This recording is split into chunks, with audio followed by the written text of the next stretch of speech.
Bien, los diseños pueden ser experimentales u observacionales. Un diseño experimental es un diseño de mejor calidad, es un mejor estudio, es un estudio en el que es más difícil cometer sesgos que veremos a continuación. Hablaremos de diseño experimental si cumple dos premisas. La primera es que el investigador introduce el factor que va a analizar. La segunda premisa es que el investigador determina quién va a recibir el factor a analizar. Supongamos un ensayo clínico, por ejemplo, en el que yo tengo un grupo de pacientes VIH y hacer un ensayo clínico, como digo, de dos tipos de tratamiento diferente. La fase 1, el criterio primero que hemos dicho que era de los diseños experimentales, es que el investigador introduce el factor de estudio. Por ejemplo, nosotros investigadores decidimos que vamos a estudiar AZT.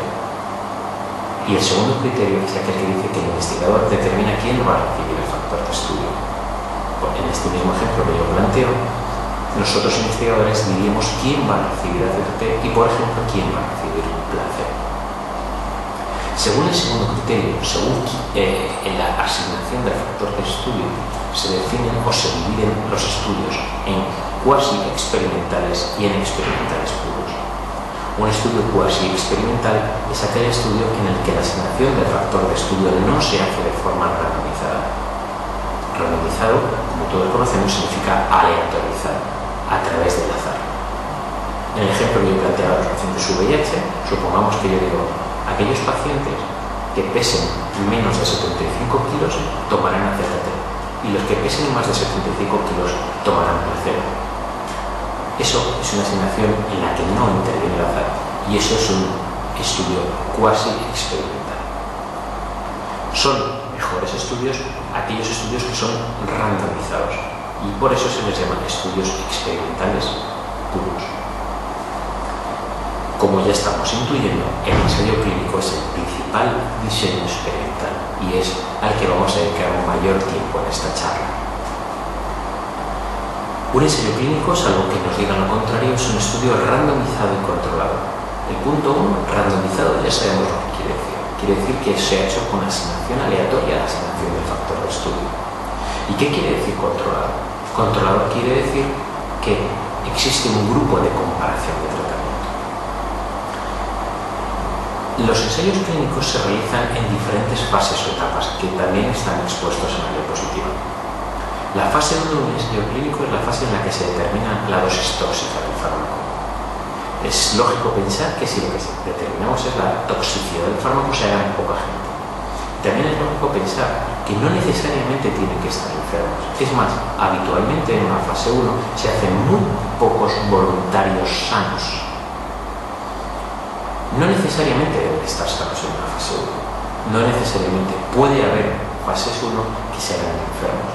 Lo habitual, insisto, es que se hagan un grupo muy reducido de voluntarios sanos, habitualmente un grupo de unas 20 personas.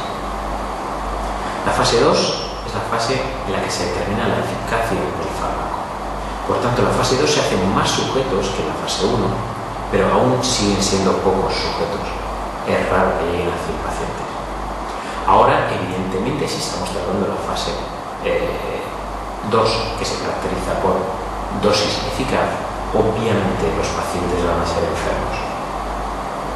Por último, llegamos a la fase 3. La fase 3 tenemos una fase de comparación de eficacias con alternativas de tratamiento. Por tanto, realmente la fase 3 es el prototipo de ensayo clínico. Digo por último, porque hasta aquí sería lo que es un ensayo clínico convencional.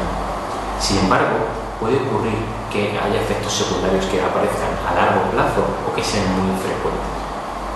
Los efectos secundarios frecuentes son fáciles de detectar en la fase 3, pero los infrecuentes o los que requieren un largo periodo de inducción no van a ser detectados en la fase 3. Para eso existe la fase 4. La fase 4 es la fase post-comercialización. Es decir, el fármaco después de una fase 3 se envía al mercado y se comercializa. Aún así, en una fase 4 pueden aparecer efectos secundarios, como digo, infrecuentísimos. Estos efectos secundarios deben ser notificados a las autoridades sanitarias. El vehículo que se usa en España para notificar a las autoridades sanitarias eventos inesperados o infrecuentes es la tarjeta amarilla.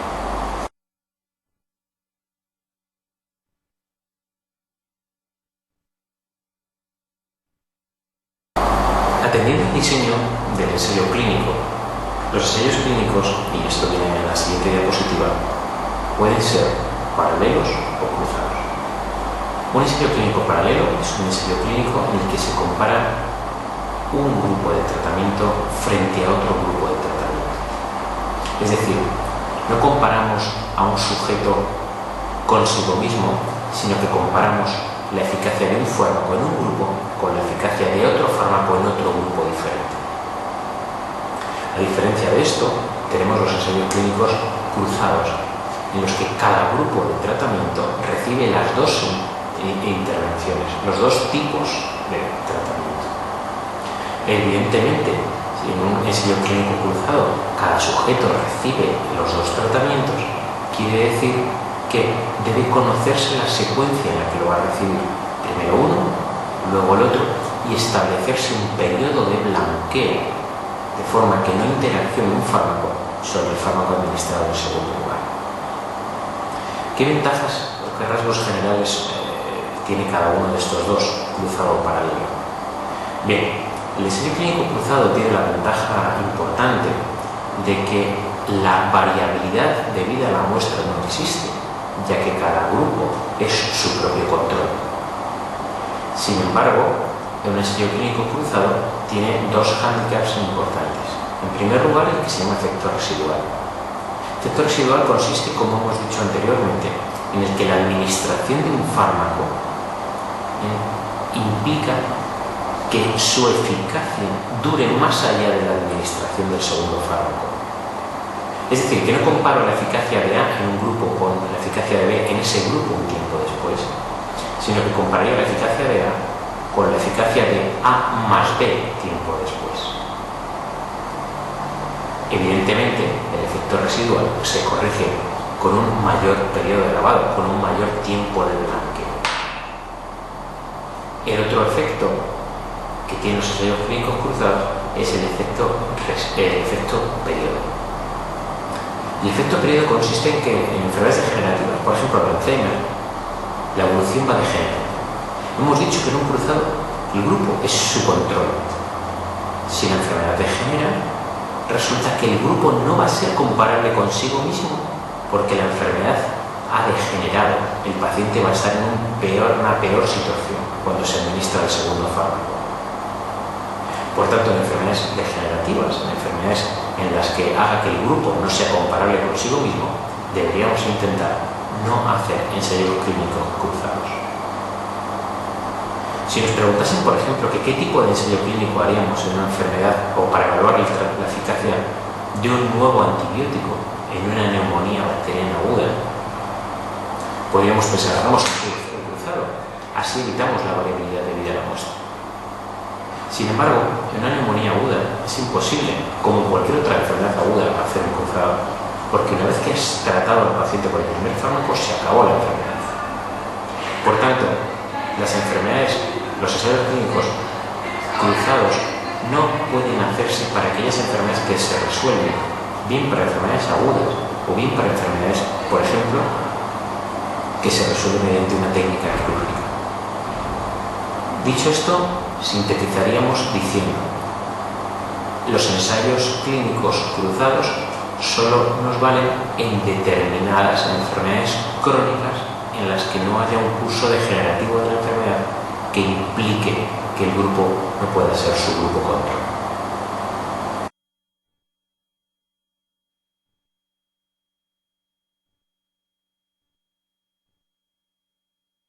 Otros tipos diferentes de ensayo clínico, y están presentados en la siguiente diapositiva, es la que diferencia al ensayo clínico en diseño de ensayo clínico por intención de tratar y la alternativa ensayo clínico por protocolo.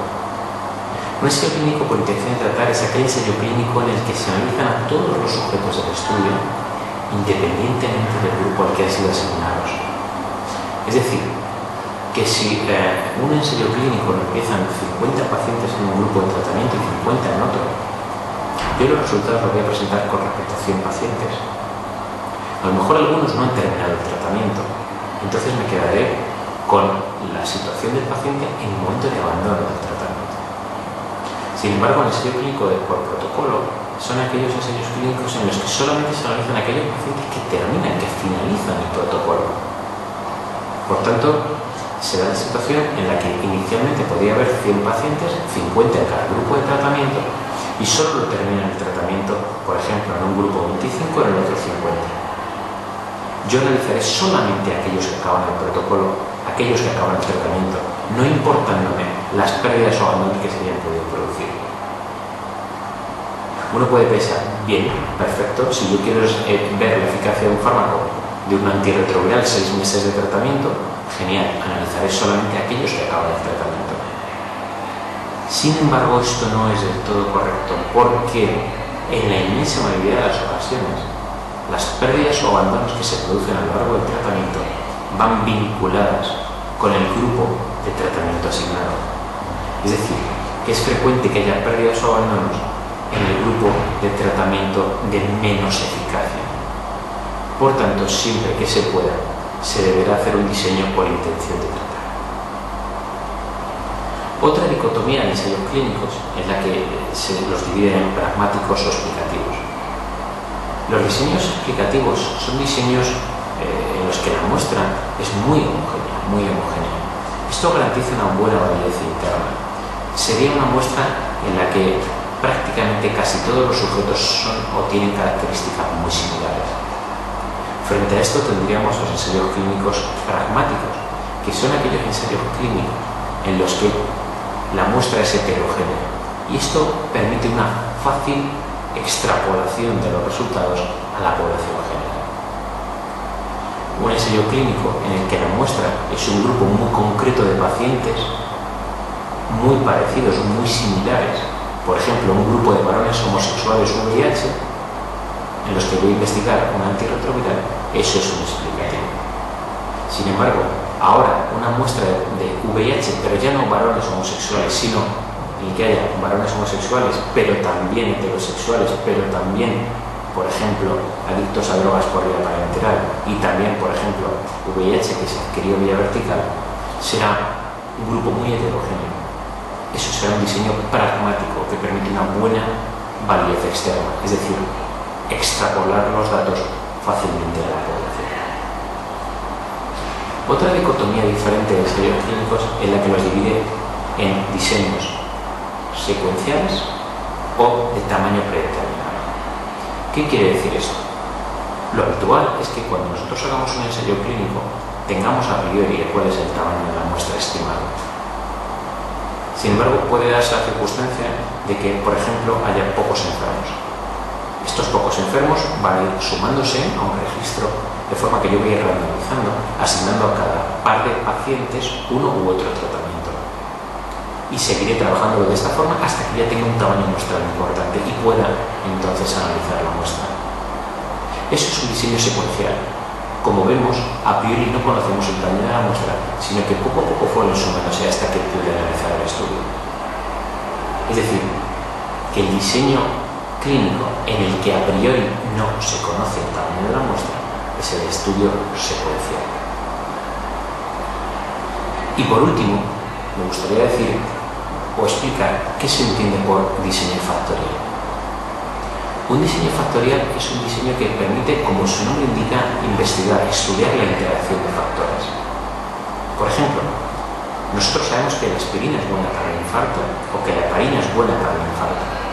Pero si lo que yo quiero es conocer ahora cómo actúa aspirina más heparina en el infarto, tendré que hacer un diseño factorial.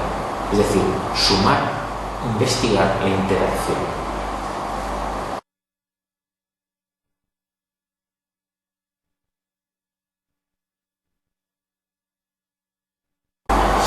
Vamos a hablar ahora de los diseños observacionales. Ya hemos terminado con los experimentales y vamos a hablar con los observacionales. Dentro de los diseños observacionales, sin lugar a dudas, hay tres que son los más importantes, que son los que se presentan en la diapositiva. El diseño transversal es aquel diseño que se hace en un momento concreto, es un estudio de prevalencias y es el diseño que se caracteriza por la ausencia de seguimiento. Sería aquel estudio en el que vamos a ver a los pacientes una única vez, no hay seguimiento. Por tanto, lo que nosotros vamos a ver en el diseño transversal es la prevalencia de una enfermedad en un momento concreto. Y podremos calcular, por tanto, como medida de asociación, la razón de prevalencias. El siguiente estudio es el diseño de casos y controles. Habitualmente se trata de un diseño retrospectivo por ser un diseño en el que partimos de la enfermedad, partimos del efecto, grupo enfermo, grupo no enfermo, e investigamos factores de riesgo. Un ejemplo de casos y controles sería coger un grupo de gente con cáncer de un hospital y un grupo de gente sin cáncer fuera del hospital y preguntar en ambos grupos de tratamiento si fuman o si no fuman, por ejemplo. La medida de asociación de este estudio es la odds ratio y en este diseño no pueden calcularse medidas de frecuencia de enfermedad. Es decir, en los casos y controles no vamos a poder calcular ni incidencia ni prevalencia. Es un estudio fácil de hacer, relativamente barato, con el problema grandísimo de que es muy difícil elegir un grupo de comparación. Por tanto, es relativamente fácil cometer sesgos, es decir, que es un diseño de validez interna limitada. El estudio observacional mejor que hay es el diseño de cohortes. Se trata de un diseño longitudinal también, como el anterior, pero longitudinal prospectivo. ¿Por qué? Porque se basa en la elección de muestras según tengan o no tengan el factor de riesgo, en grupo expuesto y grupo no expuesto. El ejemplo sería un grupo de adolescentes a los que seguimos sabiendo que unos fuman y otros no, y les seguimos hasta que hagan, por ejemplo, cáncer de pulmón. El diseño de cohortes es un diseño en el que es difícil cometer sesgos, por tanto tiene una muy buena validez interna. El problema es que suelen ser diseños relativamente caros que incluyen un seguimiento muy prolongado.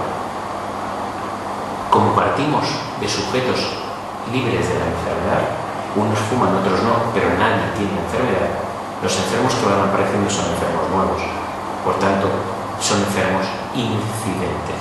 Es decir, que la medida de frecuencia de enfermedad y el diseño de cohortes es la incidencia y la medida de asociación es, por tanto, el riesgo relativo.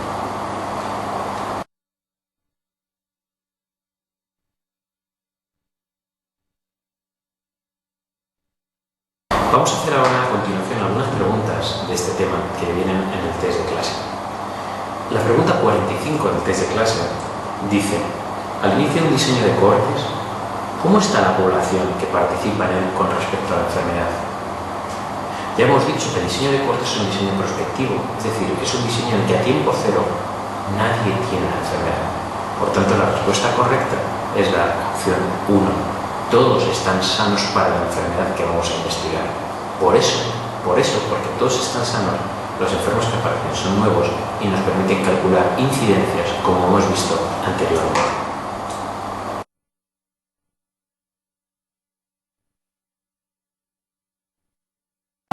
La siguiente pregunta que quiero ver es la pregunta 47. Dice la pregunta 47: en un estudio de las causas del cáncer de pulmón, los pacientes con enfermedad fueron apareados con controles por edad, sexo, lugar de residencia y clase social. Se compara el porcentaje de personas en ambos grupos que llevan consumiendo cigarrillos. ¿De qué tipo de estudio se trata? Si nos damos cuenta, en el enunciado nos dicen que hay un grupo de pacientes con cáncer, es decir, un grupo de enfermos. Y este grupo de pacientes enfermos son apareados con controles, es decir, con gente sana. A tiempo cero ya hay, por tanto, gente enferma y gente sana. Esto es lo que define un diseño de casos y controles. Es decir, que una fácil aproximación sería: ¿a tiempo cero hay alguien que tenga la enfermedad? Sí, casos y controles. No, diseño de cohortes. Por tanto, la respuesta correcta a la pregunta 47 es la respuesta 2, estudio de casos y controles.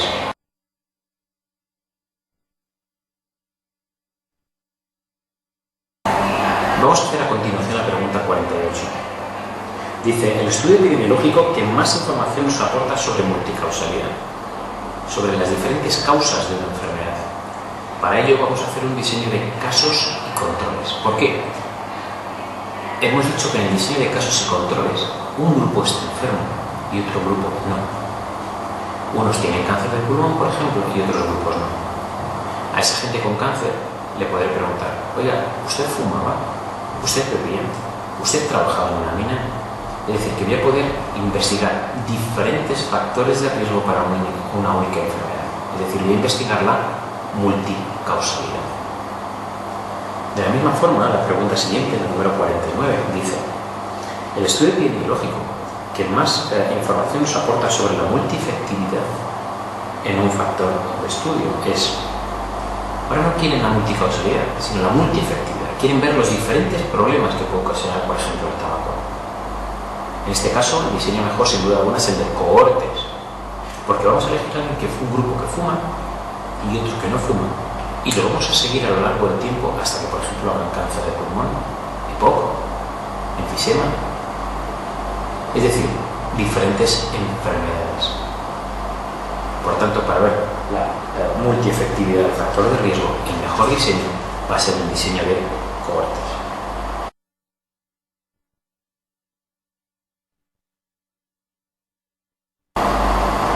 Otras preguntas interesantes de este tema son, por ejemplo, la 51. Nos dice: en un estudio para comprobar la relación entre el consumo de tabaco y el cáncer de vejiga, se sigue durante un año a 1000 personas, de las que 500 fumaban y 500 no. De estas, 50 de las que padecieron cáncer de este tipo, en este tiempo, 45 fumaban. La pregunta que nos debemos hacer es la de siempre. El factor de riesgo en este caso está el tabaco y el evento es el cáncer. La pregunta es: ¿hay alguien con cáncer a tiempo cero? ¿Hay alguien con cáncer al inicio del estudio? La respuesta es no. 500 fumaban y 500 no. Como nadie tiene cáncer a tiempo cero, se trata de un diseño de cohortes.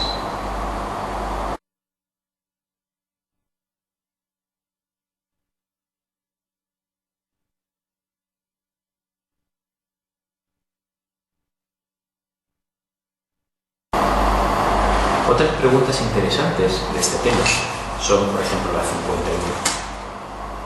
Nos dice: en un estudio para comprobar la relación entre el consumo de tabaco y el cáncer de vejiga, se sigue durante un año a 1000 personas, de las que 500 fumaban y 500 no.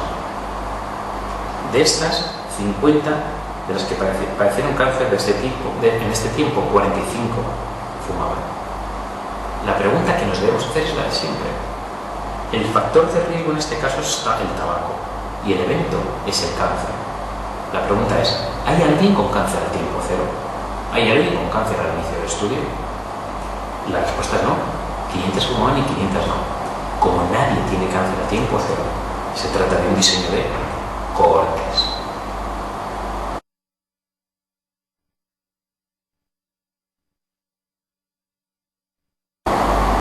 Otra pregunta que es interesante es la número 55. Dice: ¿cuál es el mejor estudio para estudiar la prevalencia? Hemos dicho que las prevalencias se calculaban en diseño transversal, que es en un momento concreto ver cuánta gente de la población tiene una determinada enfermedad.